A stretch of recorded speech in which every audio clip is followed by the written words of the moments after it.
Welcome back. I'm Sharice Gibson. And I'm Katie Moore. Georgia and Notre Dame are playing in the Sugar Bowl at this hour, a day later than scheduled after that deadly terror attack on Bourbon Street yesterday. A man rammed a truck through the New Year's crowd, killing 14 and hurting at least 30 others. Police then killed him in a shootout. Well, Bourbon Street reopened a couple of hours before that big game started. Meanwhile, investigators continue to dig into what happened, how it happened, and what led to the attack in the first place.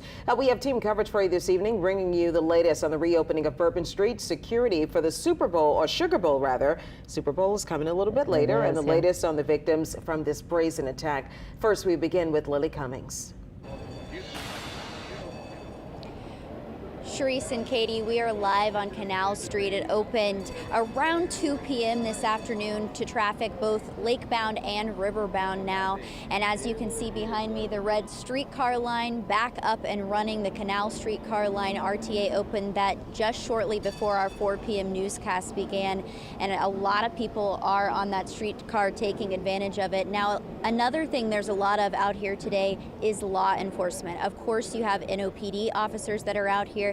But just right here at the intersection of Bourbon and Canal, you can also see over here across the street that you have a lot of Louisiana State Police officers. You also have Homeland Security. Those are the guys in the camo there, or those are National Guard. And then you can see to the left here, we have a big Homeland Security truck that's blocking off the intersection of Bourbon and Canal. You also have JPSO deputies that are out here, and they're assisting with this large truck that's blocking Bourbon as well.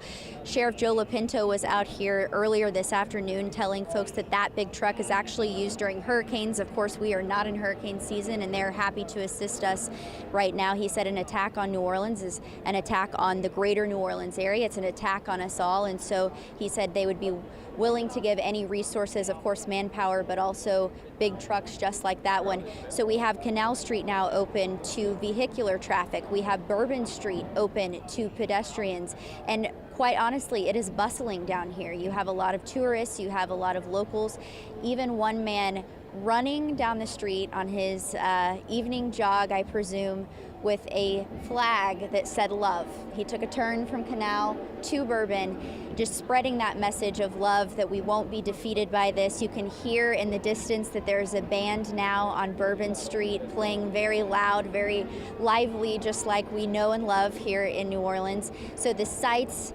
and the music, the smells even, are back here at Bourbon Street and Canal more than 24 hours after this deadly attack. Now, as you can see, a lot of folks are walking through the area, and we did get a big update from FBI earlier today, giving us that update around 11 a.m. this morning, holding a major press conference with FBI, with state agencies, NOPD, and the mayor, also the governor was there.